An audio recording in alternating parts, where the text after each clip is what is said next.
So here we are with the new KOENIGSEGG GEMERA. It's summertime here in beautiful Båstad, Sweden, and I thought it was time for a little update to, again, speak a little bit about this amazing machine we have created. So if we open up the hoods and the doors, I will show you this.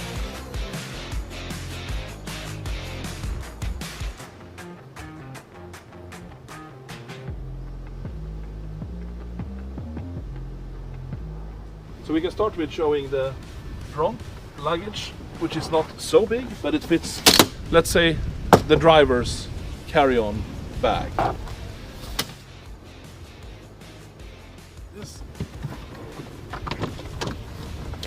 In the rear, we have another 3 bags. So first you take out the center bag, and you can take out the other 2. Again, for the form factor of car, a pure mid-engine sports car, and with that kind of incredible interior space, this luggage space is unheard of. Something we're really proud of. And of course it's enabled by the quite small combustion engine, but the powerful one. I mean, it's 600 horsepower and 600 newton meters of torque. In total, the car has 1700 combined horsepower and over 2000 newton meters of torque. And together with the curb weight of under 1900 kilos, that is just unbelievable. I will showcase how the interior works as well. You have 8 cup holders. On the production car they will be a little bit bigger than on this first show car. We have 2 hot ones and 2 cold ones, both front and rear. And in the rear you have a full infotainment system that can display internet, Netflix, you can look at the cameras around the car, you can record data when the car is driving. We have memory foam seats like we pioneered on the first CC8S almost 20 years ago. That idea never grows old. They mold themselves to your body, so they're really comfortable, even though they're very, very thin. The front seats are carbon fiber monocoque seats, and as we have integrated seat belts, normally a seat becomes very, very heavy when you have to have the structure strong up here for the seat belt. But with a hollow monocoque seat, which is actually manufactured with the same technology as the wheels, where we have our air core technology to make it as light as strong as possible. The seat weighs under 20 kilos with the seat belt mechanism. Unheard of for that type of seat. So I will enter now in the rear seat, just to show this is just staying where it is. I will go in. It's sort of easy, you don't have to move the seat. I have plenty of space. I am 186 centimeters tall, which is fairly tall. There are taller persons that we also showcase. You can be up to 2 meters and still sit fairly comfortably, which is unheard of for a 2+2, especially with this low roof height and compact sporty layout. So I will now exit.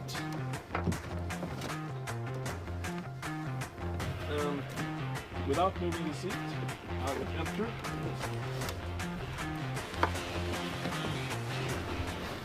And now I have plenty of space. My legs are fully stretched out.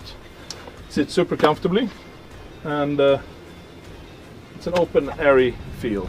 So this is really something we're proud of. This super unusual, super practical packaging of the car. Still, it's a true Koenigsegg in its form factor. Wraparound screen, smooth, aerodynamic, simple shapes, relatively short overhangs, and simple Scandinavian surface styling.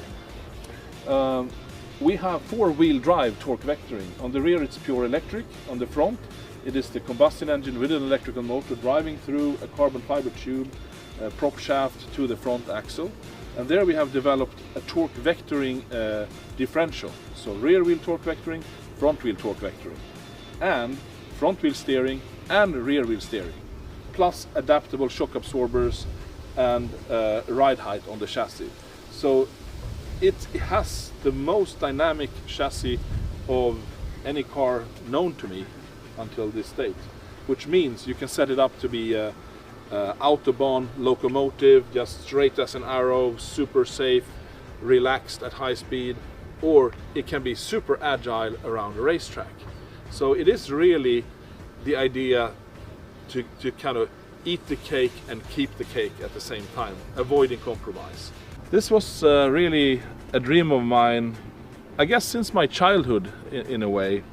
A friend of mine's father, he bought a Lotus XL SE, one of the world's first full four-seater sports cars. When I say full four-seater, I would say maybe not as full as this one, but at least you could sit in the rear. And I had really fond childhood memories from those days. And about 15 years ago I started sketching on what became the Gemera in the end. At that time we did not have access to the kind of development tools we have today, or the engine or propulsion technology that really enabled the Gemera to have this amazing package where it truly looks like a mid-engine sports car, that it is. It's very compact, very dynamic, but still you can fit 4 2-meter persons in this car and 4 carry-on luggage sets. That is absolutely unheard of with this form factor. It is really a dream that is fulfilled for me, and I have to pinch myself when I look at the end result. It looks even better than my wildest dreams, actually. And the performance of this machine is truly out of this world. We're talking 0 to 100 kilometers per hour in under 2 seconds. We're talking 0 to 200 under 5 seconds. And it keeps on going on like that up until over 400 kilometers per hour. In the end we will see how fast it is, but the numbers are just staggering. The technology in this car is also otherworldly in many ways. We have a newly developed KOENIGSEGG engine, which we call the Tiny Friendly Giant. A 3-cylinder, a 2-liter 3-cylinder with 2 turbos and free valve technology that can run on completely renewable fuels. In combination with electric propulsion, this car can be as environmentally conscious or benign as a pure electric car, especially if you run it on pure alcohols and if you also get your electricity from renewable sources. The advantage of having this more complex drivetrain than just pure electric are several. We can have a much smaller battery pack, which means we can have more interior space. But the small battery pack means we save a lot of weight, because the TFG engine only weighs 70 kilos, and that is nothing compared to the size of battery pack that we save, even including things like exhaust system and fuel tank. So I think, yeah, that's it for today. Enjoy the summer. Cheers, take care.